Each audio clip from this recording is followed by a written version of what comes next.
everyone. Welcome back to another episode of Talking Tongue, the weekly quarantine show where I get to talk to my friends near and far to talk about some movies and politics, ? Is that what we're talking about? Kind of. It's with an asterisk. My guest today is a Pod Cavern regular, except she's never been on Talking Tongue before, which is nuts. She used to invade ranked top 5 lists of stuff that don't matter when we used to live in the same city, like what, 5 minutes away from each other? Oh, yeah, about 2 blocks. Yeah. 2 blocks. I could see you walking your dogs like in the morning. It was a magical time, but alas, we are actually several stone throws away from each other now. I'm talking about Catherine Ballachey, everyone. Hello. Thank you for having me, Tongue. Catherine, it's crazy. This is episode, I think, 90 of Talking Tongue. We switched over to a weekly format. 90. Wow. We've switched over to a weekly format ever since the pandemic started. And as you know, It's been like, 5 years of the pandemic at this point. Something like that, yeah. And I was like, well, I ran out of friends. To talk to. And for some reason, I was like, wait, of course, Catherine, how has she never been on this show before? It's crazy to me. Yeah, you're right. I was trying to count how many episodes of Ranked I've been on, and it's at least 6 to 8 or something like that. It was 6 to 18. I don't know, something. There are a few that I can't remember. Anyways, because we always were, when we were working together at GCTC, we'd always brainstorm hilarious topics and stuff like that, and then it would kind of happen. Work in the box office. There's only so much you can do during the daytime. It's just exactly. Process the ticket. You wait for people to come in to claim the ticket. And then in between that, it's like, okay, well, I guess we're brainstorming some ranked ideas. Exactly. Yeah. And like you said, when we lived 2 blocks away from each other, we're at slightly more than 2 blocks now because, I moved back to Vancouver, as you know. So wow, Vancouver must be such a big bummer living out west. No, I'm kidding. It looks amazing. West Coast, West Coast. You know how it is. Yeah, it's great. Is it because we just had a guest from out west, and I know I love Vancouver. I've been there a few times now. It's so great. Mm-hmm. Is it still kind of smoky out there? It's not too bad. So August was kind of gnarly. We had, I would say, well, here in Vancouver, there was a solid week where it was kind of gross. You get those apocalyptic sunrises where it's very orange and anyways. But unfortunately, it's kind of becoming the norm these days. There's at least a week a year that kind of happens. Last year, because all the smoke coming up from Oregon and Washington, it was 3 weeks of that. It was gross. But we've had the past couple of weeks, we've had a lot of rain, and so has the Okanagan, where most of the fires are based, from what I understand. So it's getting a little bit better. Things are pretty clear here. It's kind of back to regularly scheduled programming, because it was oddly hot and dry here this year, which does not happen. No, and it doesn't feel right. Even my fiance, Trevor, who I like throwing that in. Plug. Exactly. He loves the heat. He's grew up in Ottawa, so he's used to minus 40 or plus 40. Yeah, exactly. And to him, even having plus 35, 40 here, he was no, this isn't that's Vancouver. That's not right. It feels weird. He liked it on his skin, but he knew in his heart that it was not. It's not right. It's not right. Exactly. Exactly. So now that it's back to 20 and rain here and there, it's okay, no, this is the Pacific Northwest. So that's okay. All good. Yeah. Interesting. It was a weird summer for that, but no, it's much better now. Long story short. Yeah. Well, it doesn't sound like it's not really the best coast anymore. It's all about Kitchener, Waterloo, baby. There's no coast there. Well, there's no coast. Lake. There's a lake. There's a lake nearby. Catherine, for the people who don't know you, the people who don't know you at home, they want to know you even more because on Ranked, if they might recognize your voice on Ranked, and you have many opinions, which are usually good ones. Although I'm sure we've argued many times in the past about. I had to retract a couple too, I think. Yeah, but yeah. But for the people who don't know about you, Tell us a little bit about who Catherine Ballachey is. Born on a Wednesday afternoon, September 16th, 1987. Is that true? It was a Wednesday? It was. It was a Wednesday. Yeah. I think so. Wednesday or Thursday. I looked one day and I was like, okay, that's why I hate Wednesdays. No, exactly. Yeah. I'm originally from Ontario, but my family moved a whole lot. We've lived in Montreal, Calgary, here in Vancouver, lots of places. And then I moved to Ottawa for my master's, where I met you, Tuong, of course. Of course. The best time of your life, yes. Exactly, right? I miss it so much. Now I'm back in Vancouver, where my immediate family is. My tag on Instagram, I think, sums me up perfectly. It just says mainly dog things and theater things, because that's pretty much what I'm into. I work in pretty accurate. Yeah. That is pretty accurate. Yeah, that's what my Instagram is. That's for sure. I work in theater. It's what I've studied. It's my career passion, I would say. I'm on the administrative side of things these days. I work for a company called Théâtre la 16e. It's BC's pretty much only professional theater, francophone theater company. There are a few smaller theater companies that are kind of making a name for themselves, but we're the biggest. We've been around 40 years, so that's my day job. I sit on a bunch of theater boards and stuff like that too. Wow, can't get enough of it. You're important. Yeah. I mean, you've always been important since I've known you. So in the small theater world, perhaps, maybe. And I'm also a freelance, what's called a dramaturg, as in I help people write plays. Neat. A theater consultant, kind of. I have a master's degree in it, so I guess that's what that means. Wow, that's cool. But I did not know that about you. Yeah. So one of the boards I sit on is LMDA Canada, which is Literary Managers and Dramaturgs of the Americas. Such a nerdy title, but pretty much to say just theater nerds, researchers, consultants, academics. Yeah, a bunch of us. A lot of new play development, kind of I love helping people write and create new work, that sort of thing. Oh, amazing. And I also really love dogs. I have since I was a kid. For a long time, I wanted to be a vet until high school math hit. And then I was like, never mind. Wait, you need a lot of math? I guess so. You needed math and science and stuff. And I was always good at biology. Biology was great, but physics and math and stuff, not my forte. So I was gonna say, how much math is there in being a vet? But you probably need a little bit. I don't know. You need a little bit. Yeah, you probably need a little bit. I assume there's some sort of chemistry background that you need, chemistry. And you definitely need math to do chemistry. So I guess that makes sense. Yes. Yeah. Uh-huh. Well, you need the prereqs for vet school, where you definitely needed grade 12 math, which I did not do.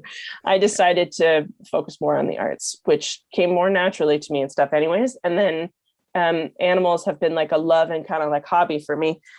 My dogs might chime in at some point. Yes. They tend to howl at me if I'm on Zoom too long. So we'll see how I do. Man, Catherine, what about you quit everything and just become you run your own dog school, and then within that you put on plays with dogs? Featuring dogs, yes. Yeah, right? Yeah.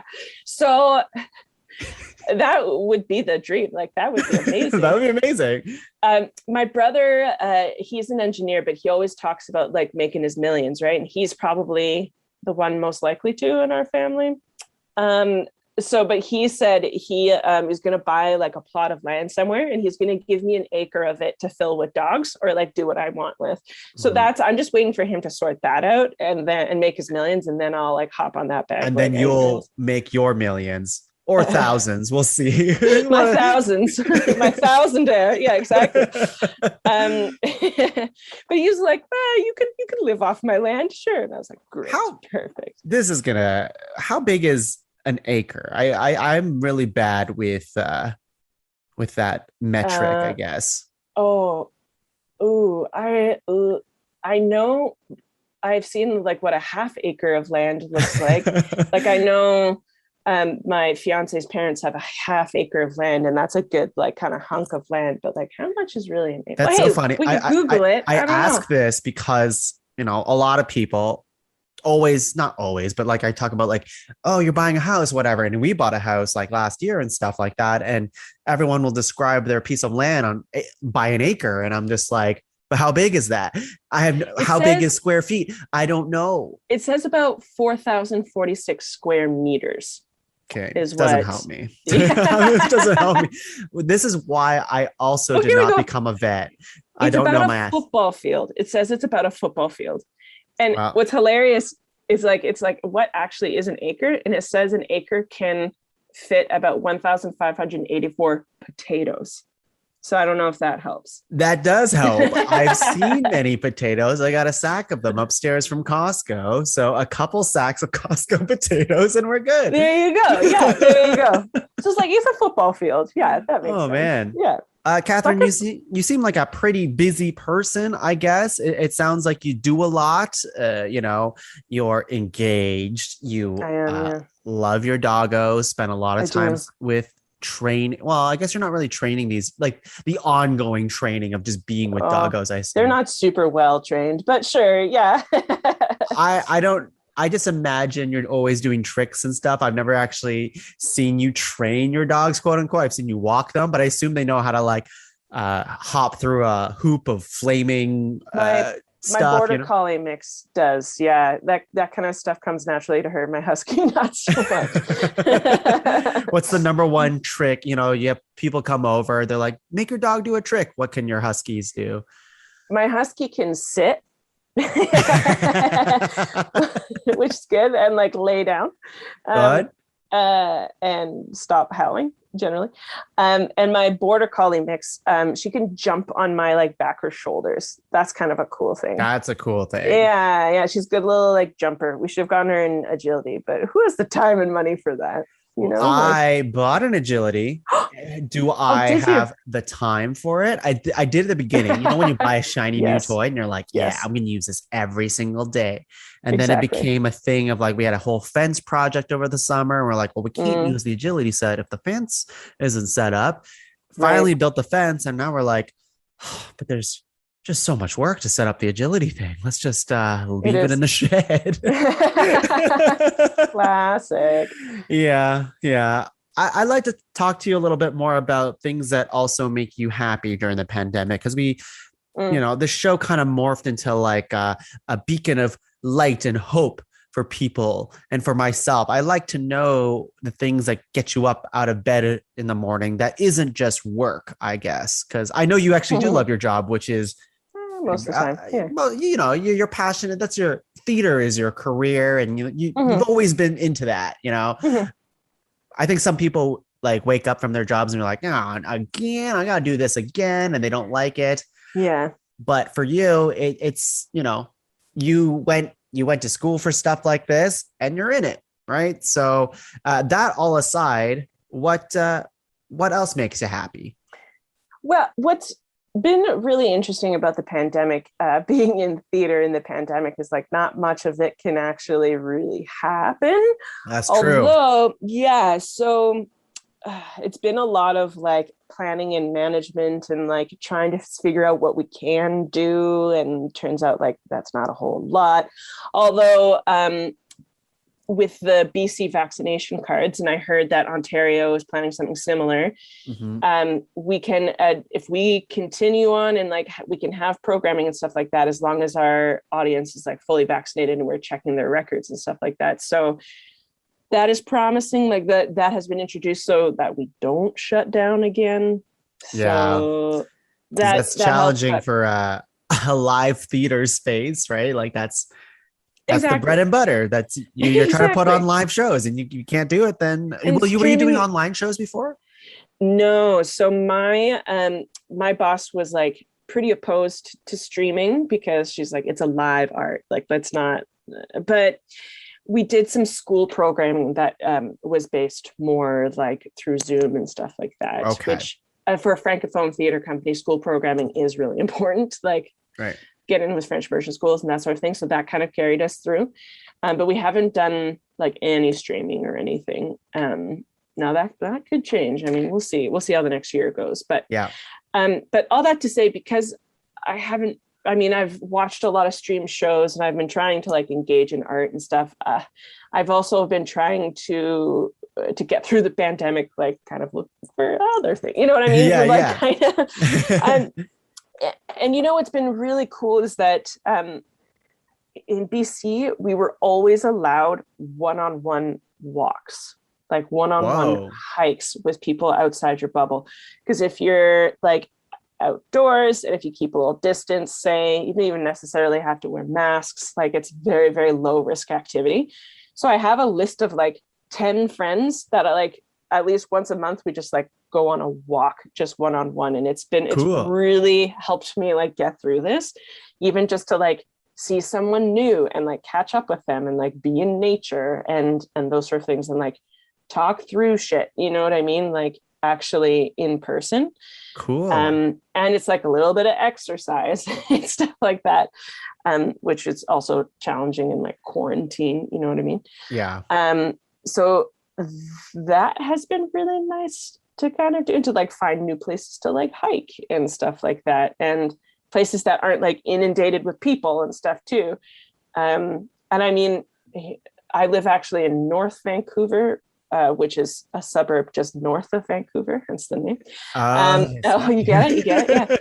Yeah. And it's like a nature paradise over here. Like I live what's next to what's called Capilano Canyon. Like it's like this big like river and canyon and like beautiful off-leash trails and all this sort of thing. It's literally like 5-minute walk away, you know. What? So we're spoiled for that. Yeah, and then like my fiance and I have done a lot of camping and that sort of thing so I guess you've really got in touch with nature. Yeah. Wow. Yeah. You know what? I guess so. When you are doing a lot of like theater, like artsy stuff, it does make sense that the thing outside of that, you're like, I don't really want to watch or do more artsy stuff. Well, sometimes it gets to that. Yeah. Well, like I remember talking to old mentors about it, where like Eric and Hugh and stuff at GCTC, where they would kind of be like, they'd have their like obligation shows, you know what I mean? Like the shows that they would have to go and see because like they're connected to the artist somehow, or like their friends, or like they're like that sort of thing. But it like to them that was work. And then there were like the shows that they would actually see for like pleasure and that sort of thing. But they were much fewer and farther between, you know what I mean? So you kind of have to seek out other hobbies at the same time, because it becomes work and then you're just working all the time. Yeah. You know? Yeah. And I would imagine, especially if you're like an artistic director, because when you're seen at like a theater event or something, you'd be recognized in that role, like within the community, you know, and you'd have to be like on all the time. You know what I mean? And like representing the company, you know? Mm-hmm, mm-hmm. And I would like to be like an arts leader one day. So I guess it's gonna happen. It's gonna happen. One you day. said it on Talking Tongue, and as we all know, dreams come true on this show. So just give it a little bit. Okay. I've been told dreams come true. I won't tell you which ones, because if I tell you, then it won't. So that's kind of the catch with it. Yes. You had a question about the I was wish? just gonna say it's like a wish upon a talking tongue or something like that. You know what I mean? I gotta change the name of the show. That's awesome, Catherine. Yeah. You know, the nature thing, I wish I lived like 5 minutes away from. Oh, we were spoiled in BC for that. That's crazy. Yeah, for sure. For sure. I feel like if I let Captain Meatball off an off-leash trail over there, he's gone. He's done. That has happened. So Luna took off on me for like almost an hour once. Oh my God. And it turns out she was just in the river swimming with this other family, having a great time until the dad of that family was like, hang on, this husky is not ours. I should go find your people. That's so funny. She had a freaking blast. Of course. Yeah. Anyways. All right. Shall we get into the news of the week? Yeah. I haven't really been following news. Oh, no, wait. I mean, don't worry. It's nothing. They're not real news stories. They're pop culture news. Because listen, real news stories, they're kind of a bummer. We have to, you look through Facebook, you look through Twitter, it's always like impending doom, more COVID news stories, more lockdown stories, vaccination, whatever, doesn't matter. Here are some news stories. Yeah, exactly. Here's some news stories that really don't matter, like this one. Will Smith, as we know, the Fresh Prince, oh, of course, and among other things, of course, but he personally congratulated the new lead actor in the Fresh Prince of Bel-Air revival. Yes. So I heard he is also executive producer for this revival. That's what I heard. Is this too. true? Yeah. Yeah. He's playing he's very close to this project. Yeah. I have followed this because I love Fresh Prince. When we lived in Calgary, the neighborhood we lived in was actually called Bel Air, and it was amazing. But so a lot of jokes about us being fresh princes and princesses, of course. But so kind of like, or it's almost like a Riverdale scenario where someone made like a mock trailer for like if they were to remake Bel Air. Oh yes, I saw that on YouTube. Yeah, exactly. Yeah. And apparently Will Smith saw the like mock trailer and then just like bought the rights and was like, done, let's make it. And they were like, oh, okay, was that the story? Because I saw that trailer like once upon a time, but I remember it being like, it was in a period where a lot of YouTube creatives were like, hey, you know that thing that was really fun? Let's make it dark. Pretty. I remember they did it for like a Power Rangers thing where it's just like, all the Power Rangers are fucking dead. For like dystopian Power Rangers. Oh my God. It had James Vanderbeek as like in it. It was crazy. It was just like a 5-minute thing. But yes, I saw that Fresh Prince thing, but it wasn't like everybody's dead type of dark. No, it was more like if Fresh Prince was more like along the OC or like not the OC, like gritty teen dramas of today, you know, like if it was more like it was less of a comedy and more of like a drama. Okay. Fresh Prince. Yeah. I'm trying to like draw what do the kids watch these days? I know. I was like the OC. I was like, no, they don't watch. You know what's that. really popular, even though I've never seen it, but Laura loves it, and I know a lot of people apparently like it. It's called Outer Banks. It's on Netflix. I don't know much about it, but apparently it's just pure one of those, just drama and just really there's like adventures, they're trying to find treasure, but there's also like every episode, it's to me every time I walked in someone's pulling a gun on someone else and it's just like, wait, that was my high school experience. I don't know about you, there's a lot of drama happening in this right now. Anyways, I assume it's like that, but maybe less pulling guns on each other. I picture it kind of like Riverdale, but like maybe less dumb.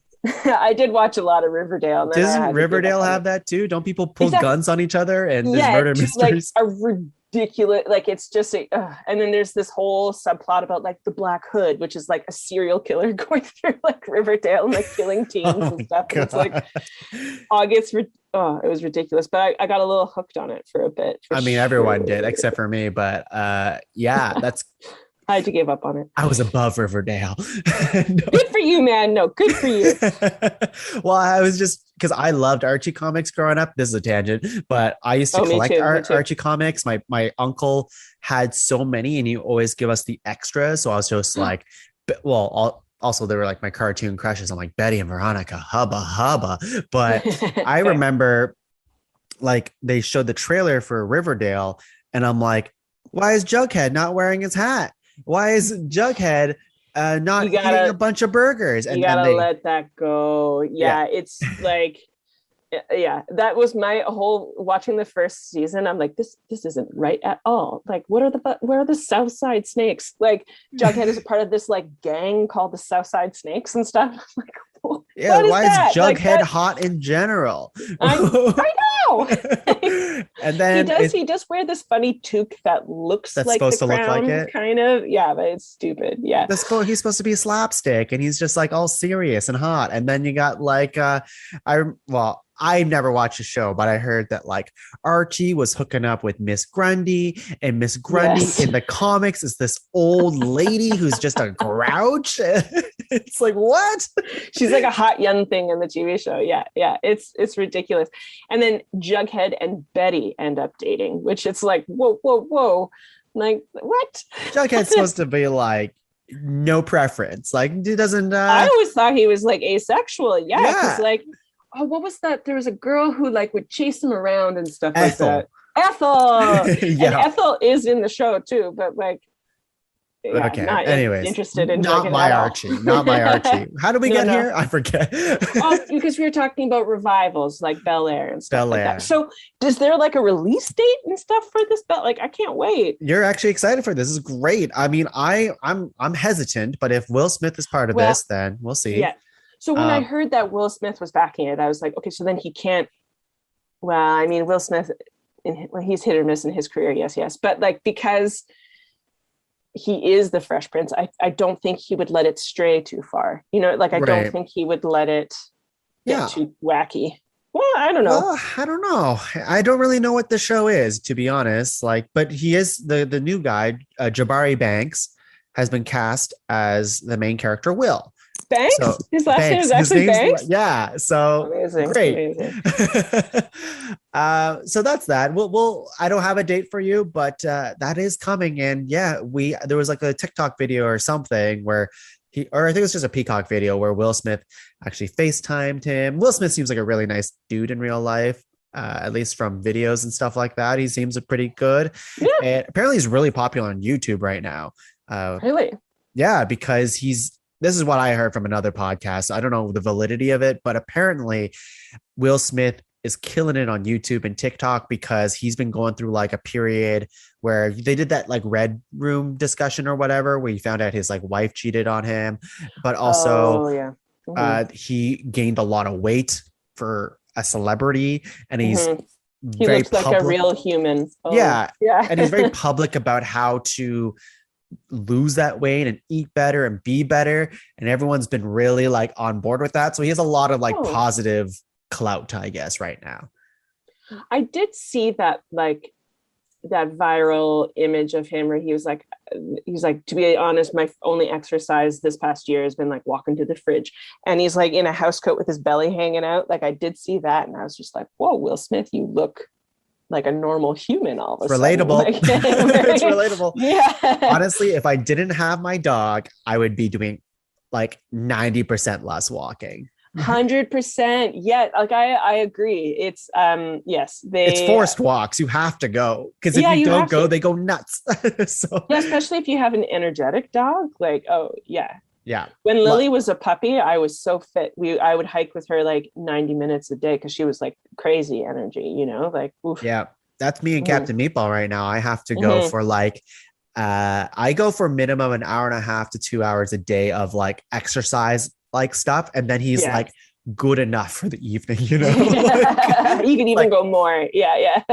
My parents came. This is people, you do care about this because I haven't seen my parents for like a year, and they came to visit me this weekend. Oh yeah. And because Captain Meatball doesn't get to see a lot of people, we try to many different situations, but we've never had anyone stay over. I was like, I gotta get him tired. So like the afternoon that my parents are coming, in the morning, I'm like, all right, Cap's going on like this long ass hike, swimming. I'm gonna tire him out and blah blah blah blah blah. And then he sees them and he's still hyped. But I was like, I could see that he was less hyped, quote unquote, than if he didn't have the exercise. Like he didn't have that like edge to him. If he was like, he's pretty fucking pumped. But he wasn't like wired. He's still young, right? Yeah, that's fair. Dogs, man, they take a lot out of you, but you get the cuddles, so that's all that matters. Oh, it's worth it. It's so worth it. Yeah, my dogs are like 11 now, so they've slowed down a little bit, which is nice. But they still have a fair amount of energy, yeah. And lots of cuddles.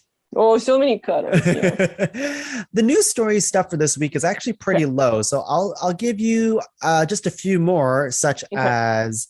Let's see. Did you know that? Do you watch Ted Lasso at all? I do. Yes, I love it. All right, perfect. Brett Goldstein, who plays Roy Kent, people thought he was a CGI creation on Twitter and on the internet because of the way his beard looked. They're like, his beard is too sharp. His face, the structure of his face is like. this and that, and they were drawing comparisons of him and like video game models from like FIFA and stuff like this. Really? He Yeah, does have, he's very angular, and because his like he has very dark hair, like maybe it like accentuated the angles of his face. Is that what they were? I guess so. But anyways, they thought he was a CGI creation. So Brett Goldstein came out and he made a video of like, those memojis on Apple. He Yeah. was basically trolling them, being like, I am real, see? It's just anyways, great Oh, show. it's funny. He was in I recognized him from Derek. Did you ever watch Derek? What's that? What is It's that? with what's his name? Ricky Gervais. And it all takes place in like an old folks home. Um, and he's a worker at the old folks home, but he's kind of like got a heart of gold. He's kind of this like awkward dude. And yeah, Brett Goldstein was in that. He played like a fellow coworker's like boyfriend or something like that. So I was like, oh, like I knew that actor. When you watch a show for the first time and you're like, oh, I know that actor from somewhere, and you got to get Yeah. on IMDb, and you're like, oh, shit, Yep. it's that guy, right? So I knew he was real. Like I've seen him in things before, Well, but you he does should have have. funny features. He He is does. very sharp. Yeah, Well, you could have defended him on Twitter, I guess. You could have been be like, like, you no, are, I've seen him in other things. and they'd be Yeah. like, he was a lie in that one too. A few more stories here. The Russo brothers, famous for many, many things, but I guess most recently Marvel movies. And they directed like things like Infinity War, Endgame, that kind of stuff. Got it. Right. But anyways, you must know about the Scarlett Johansson kind of fallout that's going on with Disney, right? Yeah, because she didn't get the rights on streaming. Yes, they kind of yes. changed the contract last minute, so it killed it on streaming. Black Widow did, but she didn't get any of nothing. it. Yeah, exactly. So she would only get prices from the actual theater itself. So a lot of actresses and actors came out supporting her and stuff like that. And the Russo brothers seems to be in that camp of being like, they're apparently they're at an impasse right now. They don't really want to come back and make another Marvel movie, which I don't know if they need to. They had a really good run. With, Yeah. like amazing. I feel like they wrapped up their story with Marvel. But they're like, I don't want to come back if, that's such a weird case. Yeah. Releasing movies right now is very tricky, I think, in general. Yeah. So, but I think I'm in the ball camp that they did Scarlett wrong. That's at the same time, though, if she had a decent agent, wouldn't they have flagged that? Or was it like a last minute bait and switch? I think it was a last minute thing. It was kind of, from my understanding, it was kind of like they kind of just did it, but they didn't tell anybody about it. Okay. So there was no room to be like negotiate anything. Yeah. Yeah. Okay. Because if it was part of her contract, you think, or wasn't part of her contract, you think that an agent would be like, hang on, if you're releasing on like in the theaters and on Disney Plus and like charging for it, like we want to see some kickback. You know what I mean? Like, yeah. But if it was a bait and switch, then I could see that. And apparently I heard that Emma Stone, she was like, she had to go back and look at her contract and stuff too, because she was like, hang on, I think it was maybe the same for Cruella. So she was like going back and she was like, wait a second, like what the hell? I saw that too. And then later it was Emma Stone apparently has already signed on for Cruella too. So they must be good now. Okay. I guess. Okay.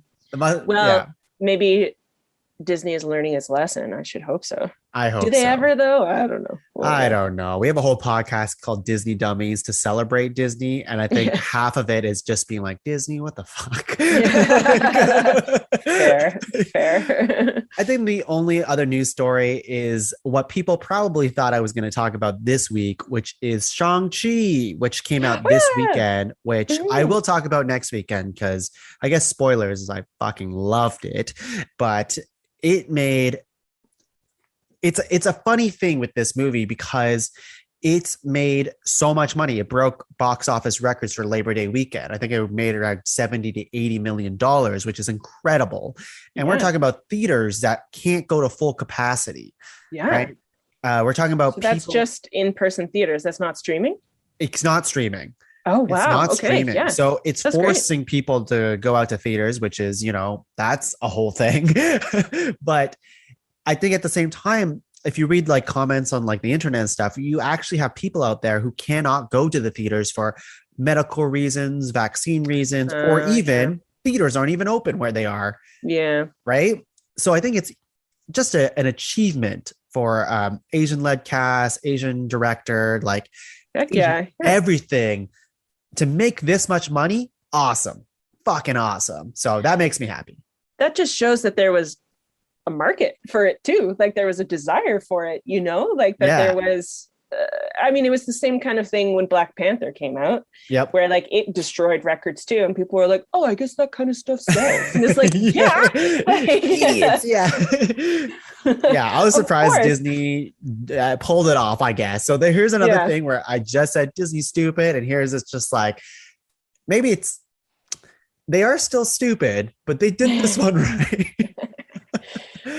Well, they at least let it happen. Moments. Yes, they had their moment, which I'm happy about. So hopefully, again, I will be talking about Shang-Chi next week, but if you have a chance to see it, go see it. It's really good. It's here's a spoiler. I think it's top 5 Marvel movies. There you go. Whoa, that's a lot for you. Wow. And as you know, I've watched everything. Oh yeah. Like all of it. So that lead actor too is such a dreamboat. I forget his name. The Kim's Convenience guy. Simu Liu. It's unfair. It's unfair.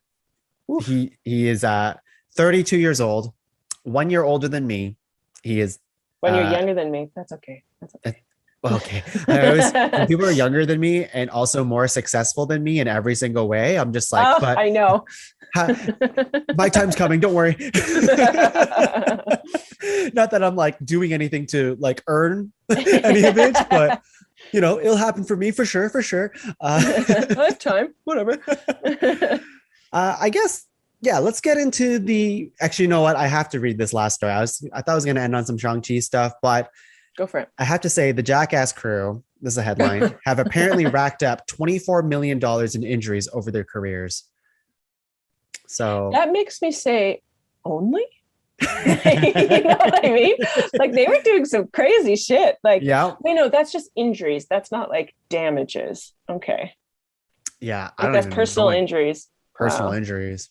But in America too, like that's just expensive. So about 24,263,000, which I don't know how they like accumulated that, but that's a lot of fucking money. Yeah, that is. And who pays for that then? They must have good insurance or something. I guess they must have made a killing from just hurting themselves. So, are you going to watch the new Jackass? Oh, probably not. No. I watched a bit of the old one. Yeah. But like, it's, I was never a big fan because I was like, this movie scares me a little bit because of how they literally just get their asses kicked by they're hurting themselves on purpose. They did a thing where they're disgusting, where they were giving themselves paper cuts. And I'm like, this doesn't look great, but people love it. Because I'm seeing an image right now where one of them is being tackled by a bull. That could be really dangerous. Wow. That would contribute to the 24 million. Yeah, exactly. Wow. Yeah. What is the biggest stunt that you would do for people for Jackass? If they're like, Catherine, you got to do a cameo in Jackass, but the catch is you have to do a stunt. Can it be a stunt? Like, can it be fake? Or like, it has to be Jackass, it has to be like real? You'd have to be the one who gets injured. Could I do something like eating something really, really spicy or something like that? Like with that? Do they do that in Jackass? I feel like they do like something like bodily harm to each other. Yeah. Oh, I don't want to like hurt myself. Here's one. I'll just give you some inspiration. So from these images that I'm finding right now, you got hit by a bull. One of them's getting shot from a cannon into like a lake. One of them is, I'm not sure what this is. I'll just pass that. One of them is trying to kiss a snake. It looks like. That actually handling like dangerous animals. That'd be kind of cool. Or I did see one where is it, Steve-O? He got a tattoo in a moving vehicle or something. So it's something like that might be kind of, so the tattoo looks awful because they're like pumping the whole time and stuff like that. Maybe something like that. Something like that. Okay. Yeah. Well, I can't wait to see it on the big screen, Catherine.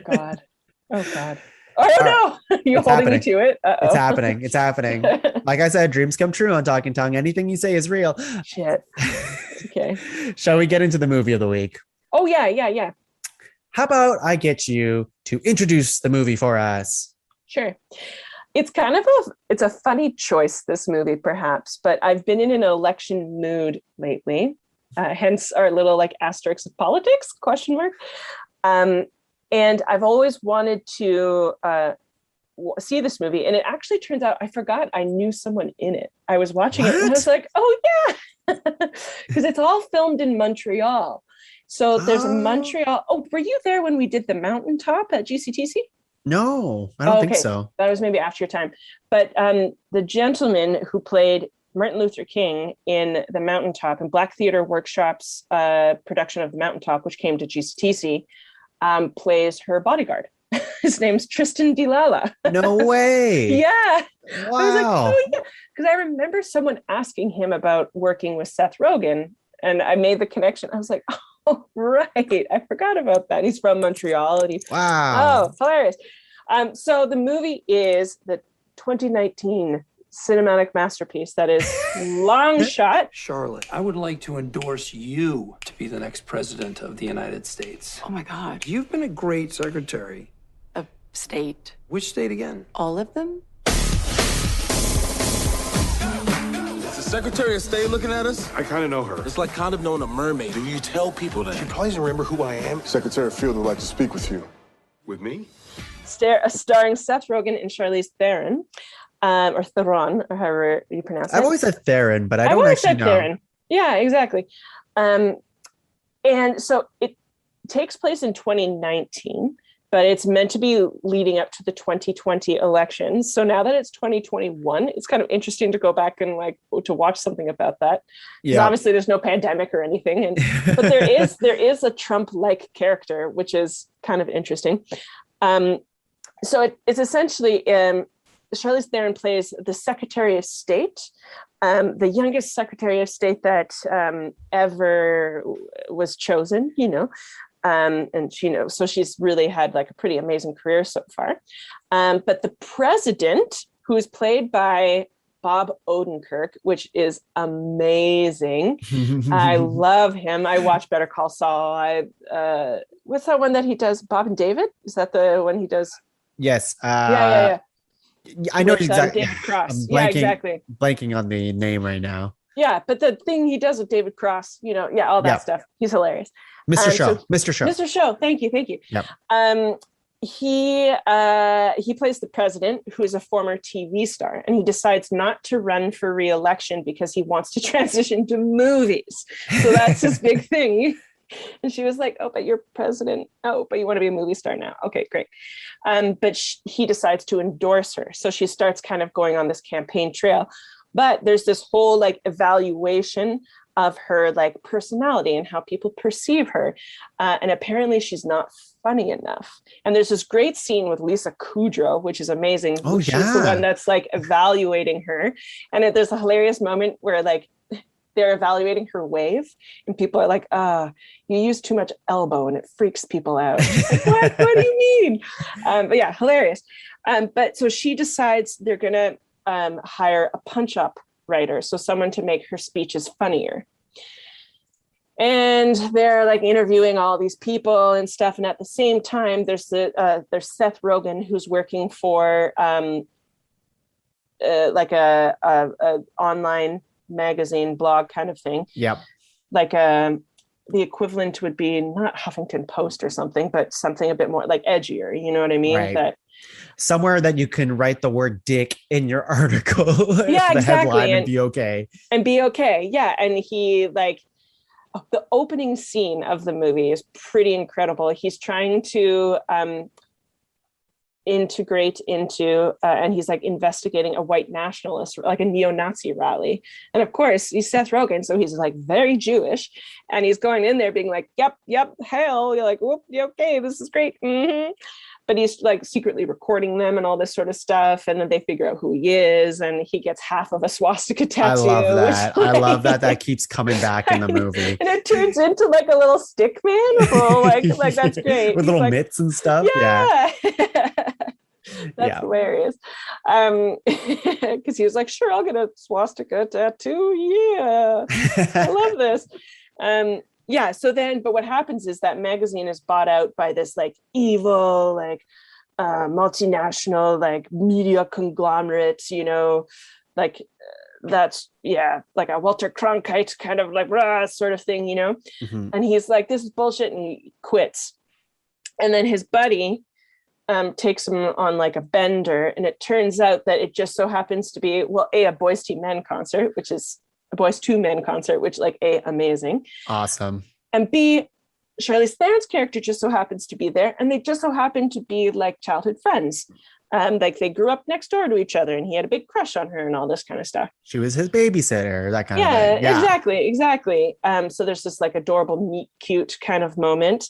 And then he embarrasses himself in front of her because he's like super drunk and like falls down the stairs, classic Seth Rogen moments. Yeah, like just physical comedy type thing. Yeah, exactly. And he's like super high and stuff. But she realizes that he's actually like this amazing writer, and like reads some of his stuff and stuff like that. And she's like, oh, actually, he knows me. He's like the perfect punch up writer. So she hires him.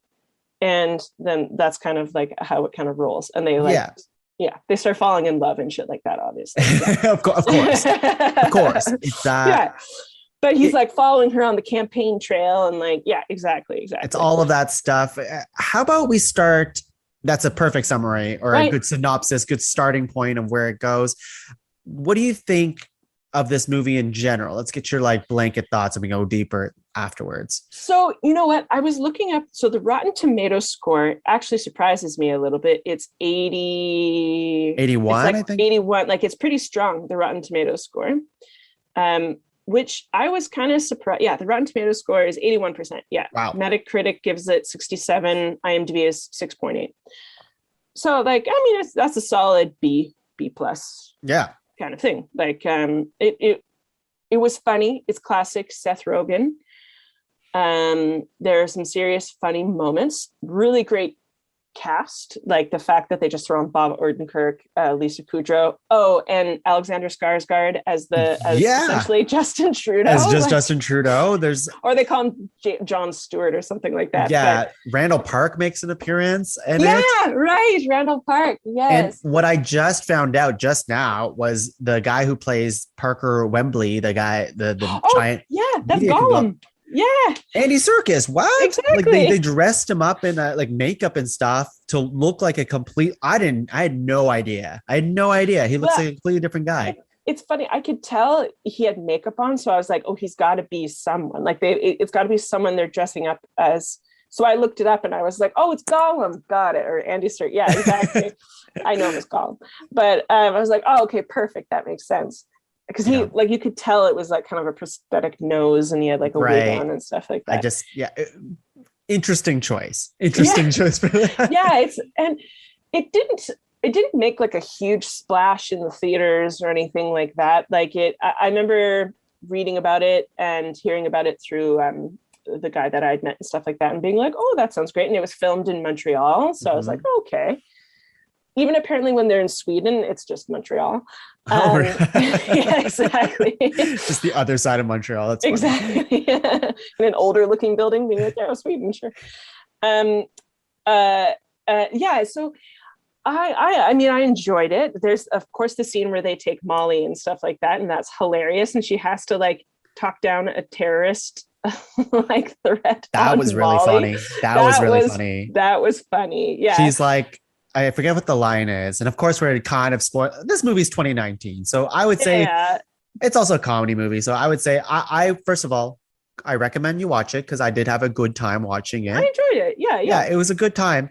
But when she says like, hey, we don't negotiate with terrorists, but we negotiate with homies. Exactly. I was like, oh my God. She's just fucking blitz. I think Charlize Theron is one of the most impressive actresses in our time right now. She is so I didn't know magnetic she to could watch. be funny too. Like I didn't know yeah. Well, first She's of all, magnetic, yes. she is just drop dead gorgeous. Like she's just a beautiful human being. Yes. And then we've seen her in so many different types of roles that command like really badass energy. Monster. Like, come on. Yeah. Like, Mad Max, you know. Atomic Mhm. Blonde. She was in like that. I forget what that movie is. I didn't actually see it, but she's playing like a pregnant lady, and apparently it's like a very Yes. You know what I'm talking about? Saw that. Yes. Oh. I forget what it's called. Anyway, she's been. I did see that, yeah. But you know, she's Bombshell. She was in that, and that movie's like fine, but she was great in it too. So she's kind of like known for her kind of like, I don't know, badass energy, right? And she kind of brings that into this role, but she's also really funny in this. And that was like, yes, I did not expect that because she's usually playing like a pretty serious kind of actress, you know. When she goes to Seth or the Seth Rogen's character, and she's like, "I want to smoke a Molly with you." Yeah. And he's like, "Well, first, that's not how it works," but like, okay. You know? I will say their chemistry together in this movie is the thing that surprised me. And that's one review that I read was that like they're kind of an oddball couple, and you're surprised. It's surprising how like they kind of work. I must admit, I get a little bit sick of watching Seth Rogen with like crazy hot ladies. You know what I mean? Like what other like movies? Knocked Up, for example. Oh, Neighbors, for example. Like it's always like dowdy, awkward Seth Rogen with like crazy hot lady. You know what I mean? It's like, why don't we ever see the opposite? You know, like right. Where's our lady Seth Rogen with a crazy hot dude? Like, you know, that's fair. I guess the pitch but the Hollywood pitch for this movie is the classic, like, look at this hot girl and him. You chose him. Exactly. And there is that hilarious moment where her like chief of staff comes up to her and she's like, so we ran these polls and we said, okay, so we told like a test group of people that how would you feel if Princess Diana was dating Guy Fieri? And it was like, if like Duchess Kate was dating like, I don't know who it was, like a troll. Like, troll or Danny DeVito. You know, Danny DeVito, that's what it was. Yeah. Or like this person and this potato or whatever it was. And that was actually kind of funny. Yeah, and she was like, I get what you're saying, but like the interesting thing about the Seth Rogen stuff is I think over the years he's become more handsome. So the jokes that like, or like he's getting more fit and he looks really good. And so when they compare him to maybe his persona back in the day, like Freaks and Geeks, where he's like larger, like awkward, it's like, well, he doesn't really look like that anymore. He's kind of good looking, but is he Charlize Theron good looking? No. Well, and they also like, they had him in like really ugly clothes for this and like an ugly hat. Like they had him grow out his beard for like the first half, but then like in the second half he like cleans up and he like puts on a tux and stuff like that, you know. So then she's like, ooh, hubba hubba. So like they played with that a little bit, but he is like, what was that movie? He got really fit for Green Hornet. He was a Green Hornet. Yeah. We're like, whoa, Seth Rogen. He pulled a Chris Pratt kind of style, you know, like to go from like Andy and Parks and Rec to like Guardians of the Galaxy. Exactly. Yeah, exactly. But still, I get a little sick of it. I don't always like buy that dynamic, but that's fair. But it somehow worked with this pair, like with Seth Rogen and Charlize Theron. Yeah, I really thought their conversations together and chemistry always felt like it's a rom-com. For those of you who don't know, I guess we kind of alluded to that, but it is very much a rom-com in the guise of politics around that. Like they're talking about it, right? But it's like really surface level politics stuff going on here. But I really just enjoyed their conversations and scenes together. I thought it was, it felt, I don't know, something about it was just like, wow, you got this like movie actress Charlize Theron with Seth Rogen. And you know, they did obviously Seth Rogen stuff. There's always some drug stuff involved in the movie. Oh, there has to be. wasn't as much as like some previous movies he's done. You know, it's not like this is the it's not level. Pineapple Express. It's not that level. Yeah, that's true. And there's always, Seth Rogen has a little bit of gross out stuff too. And the scene where they like hack into his webcam, that like starts getting there, you know what I mean? But it's kind of funny too. Like, oh. Yeah, I mean, like, sure, you see his 13-year-old self have a boner, and they talk about that for a while. And they draw a lot of attention to this webcam footage of him coming on his face. Coming on his own face. Yeah. Yeah, jerking off to Charlize Theron, giving a speech that he wrote or whatever. Exactly. And that's funny. Yeah, that is. And it's not too gratuitous. They like show that moment once, and then like they call him cum guy for a while and stuff. But like it's not like, it's not like what's that one? What's that one that he plays the cop in, and he wrote it with his buddy, and it's Michael Cera and Jonah Hill. It's like Superbad. It's not like Superbad where anyways. Yeah. What else did you like about this movie? Love Bob Odenkirk. I do like, there was this sort of, so the whole reason she hired him was because he knew her. And so it's kind of how they, like, the whole premise of them falling in love is that they're like, he was like, I got to get to know you in order to write speeches for you. So like they have all these like kind of heart-to-heart conversations and stuff. And then there's this whole thing that she was like an environmentalist when she was younger and that sort of thing, and like tried to start like a recycling program at school, but lost to someone who pitched 2 proms. He was like, recycling is never gonna beat 2 proms. Like, what the hell, you know? But then, and he really helps her like find her environmentalism again and that sort of thing, because and this is like the whole struggle of like conflict between the two of them of the movie, is that like she keeps on having to make sacrifices because like it's politics, you know? Yeah. And like she creates this like beautiful program, and she's touring the world trying to get all of these other countries on board and all this sort of thing. But then the president comes to her and he's like, oh, I actually have a vested interest in like the lumber industry, so I need you to cut trees out of that deal. Like, we're just going to keep chopping down trees. You focus on, because it's like the trees and bees deal, right? So he was like, just focus on bees, and like, we'll just cut down the trees. And she's like, I don't even like bees. Yeah, exactly. She's like, the trees were the whole point. But so she ended up, she was like, okay, fine. And then he gets really mad at her because he's like, you're not who you used to be, like who I knew, like wouldn't back down. And she's like, but it's politics, like you have to, blah, blah, blah. And it turns into this kind of whole, and of course, I mean, maybe spoiler and stuff, like she finds her passion again, obviously, and like stands up to the bullies and all that. Yep. But yeah, it was an interesting way, a very like surface level, interesting way to talk about American politics in a sense, you know, and like, you know, do like for a rom-com about, and then we like, you know, there's cum in this, there's drugs in this and stuff. It actually does. And we joked about this at the beginning, saying it's a political movie, but there is, like you just said, like a level of politics in this movie that they do like touch upon a little bit, right? They talk about that. Yeah, and through the media conglomerate guy, the media guy, he is pretty much like, he's the one that's like helping the president transition to films. And he's the one with the vested interest in, like, I think they're building a new studio or something, and they'd need to chop down a bunch of trees, and the trees that they would chop down would be protected under this new bill, or like something like that. So he's like, no, you can't do that. Right.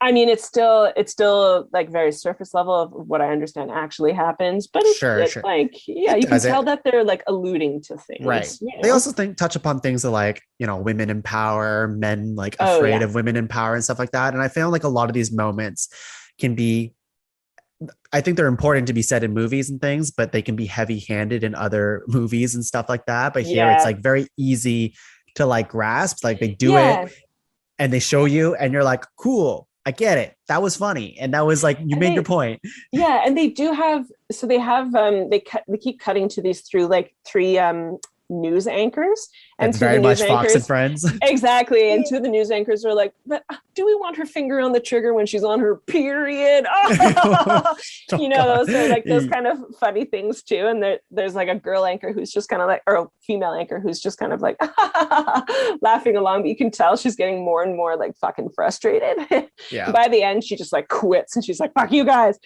But that happens a lot. I mean, it's exaggerated and they're making fun of it, but like that happens a lot in the media. And like women in power have to deal with very different things than men in power, you know, like, and the fact that like they're evaluating her like romantic life and stuff like that. And they ask her a lot about her hair and her clothes. And the whole time she's like, why do I have to answer these questions? Like men never do, you know, like, and they do touch on that sort of thing too. Yeah. Which is interesting.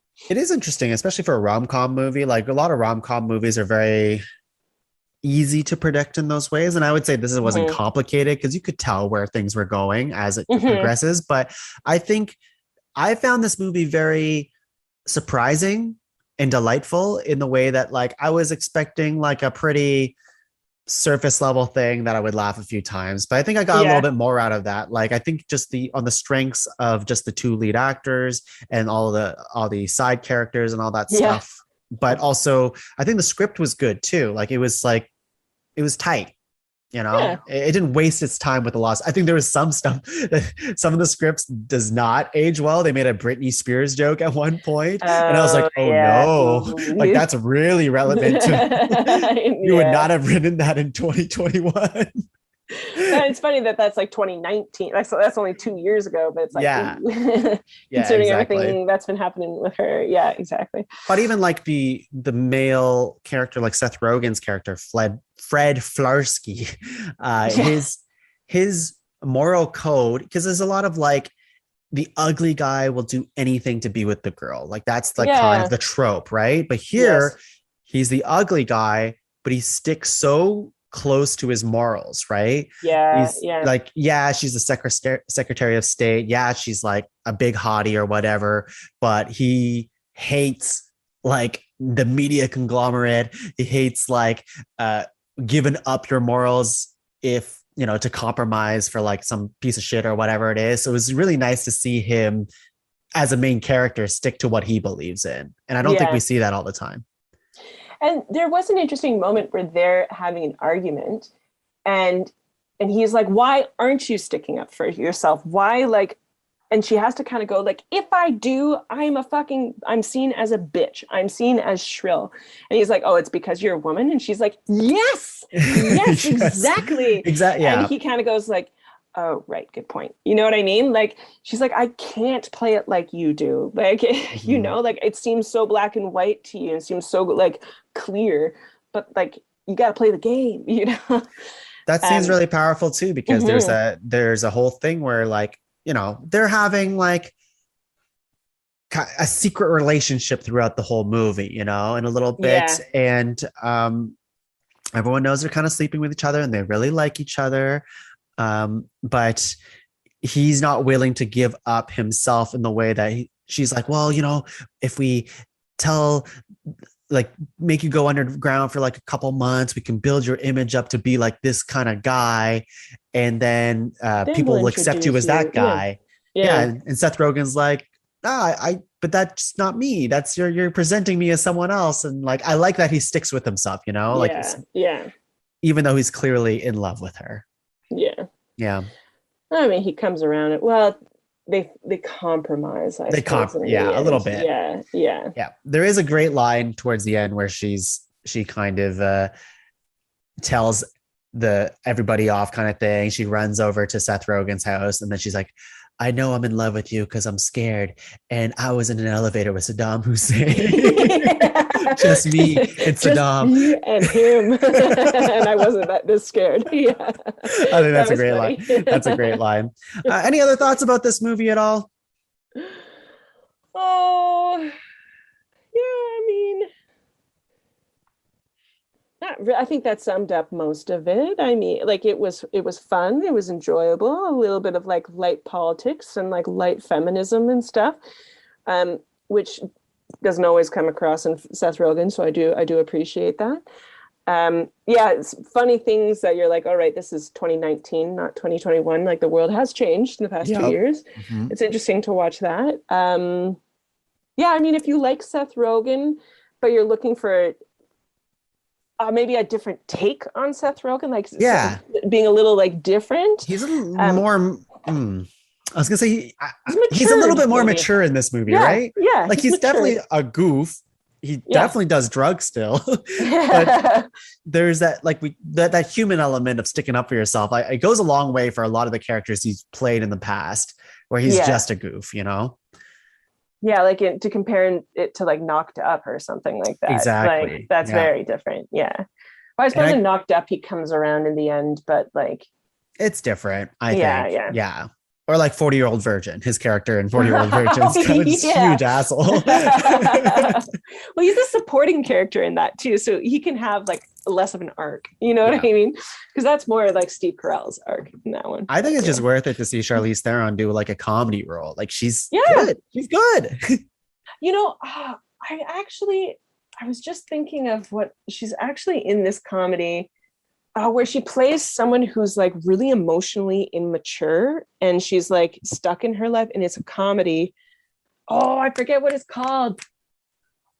But she's a lead in like a comedy, and I remember it was maybe like 10 years ago or something like that. I remember seeing it and being like, whoa, Charlize Theron, like you actually have more range than I thought. Like, is it great. Young adults? I'm just like, oh, it is? Yes, okay. Young adult. Yes, thank you. Young adult. Yeah. That's the one. I didn't guess that. I was just like looking at her movies and trying to match what you just said to a poster. Young adult. 2011. It was 10 years ago. Got it. Yeah. Dang, she's done a lot of movies. She's been around. Yeah. She's been around for a while. And she's 46. She looks great for 46. So. Oh, really? Oh, yeah. And there is a bit of an age gap between them. But yeah, Seth Rogen's what? He's in his late 30s, early 40s. 39. There you go. It's the reverse age gap than what you normally see in Hollywood. So that's nice. Like an older lady with a younger dude. I do like seeing that sometimes. Yeah. Like, because it's normally like a dude in his 40s and like a lady in her 20s. You know what I mean? Yeah. A guy who's 60 years old or a 20-year-old wife or whatever. It makes no sense. Yeah. Exactly. Mm-hmm. So it's also nice seeing like that kind of dynamic change. Yeah. Exactly. Anyway, yeah. Catherine, what would you rate this movie? You know, I would give it a solid B+. Like I agree with the like Rotten Tomatoes score of like about 81% or so. Like it didn't change my life, but it's enjoyable. It's solid. Like I'd give it about like an 80%, a B+. Yeah. A 4 dog paws out of 5. 4 dog paws. Yeah. You know, like yeah. I enjoyed it. Yeah. Would you smoke a Molly for this movie? Oh, sure. Maybe I You don't smoke a Molly. Yeah, I would give it. Oh man! Also, I have to say, when they both said "oh boy" while having like the 3 seconds of sex, I laughed a lot too. That was funny. Yeah, because afterwards he was like, oh, "I said oh boy." She's like, "And you said oh boy." Like, weird. Oh yeah, and then she's like weird kinks when she's like wanting to have sex with him. She's like, "All right, turn me around, slap my ass." And he's just like, "Oh, choke me." And all of a sudden he's like, "That changed. That is okay." Was not expecting that. Yeah, it's funny. Yeah, I would agree with your assessment. Honestly, I think it was a solid movie. I'm glad I watched it. I really wanted to watch it when it came out because I heard good things about it. I agree in the sense that it's not going to change your life. I don't know if it's the most revolutionary rom-com out there. Probably not. But as far as rom-coms go and just comedy in general, I think it was a delightful time to just sit back and watch this movie. Because there's a lot of solid cast and genuine laugh out loud moments. I guess it depends on if you like Seth Rogen comedy. Exactly. Like, I do a lot. I think it's really generally, generally like quite a lot. So it works for me. So anyways, all right, Catherine, that's it for the show today. Thanks so much for being on Talking Tongue. Thanks for having me. This is great. This is nice so much catch fun. Up and talk about Everything. Dogs and Will Smith and Seth Rogen. Peter and all this other stuff. Nature. Yeah. Any plugs for the people at home? If you're here in Vancouver, Théâtre La 16e, we're going to be launching our season soon. Lots of theaters are actually going to be having a somewhat quote unquote normal season, sort of. So hit up your local arts organizations, theater companies, that sort of thing. Support them, support your arts, your local arts, that sort of thing. Yeah, sure. That's about it. I think that's a big plug in general. Yeah. I think so. For myself, you can find the rest of the shows in the Pod Cavern at www.podcavern.com. Check out all the shows over there. Buy yourself a t-shirt or something. It's on the website, podcavern.com. Front of the page, get some sweet ass merch. And the Pod Cavern gets a little bit of a kickback from it. So it's always nice seeing people wearing a Pod Cavern shirt, a bro tank, a hat. I've heard we have underwear. I saw baby onesies too. Baby I might onesies? have to get one of those. Yeah. Okay. All right. Yes. You've given me ideas. I need to come up with some new designs and stuff like that. So because right now we have just the logo. So I'm we got to think of something new. What would we put, a half a swastika, from this movie as a design? It's more funny if you watch the movie. Otherwise, it sounds like I'm a white nationalist. We're laughing about neo-Nazis. Yeah. All right. Before we go, Catherine has her world famous catchphrase. Let's hear it. Dogs are better than people. Wow. You heard it here. Bye, everyone.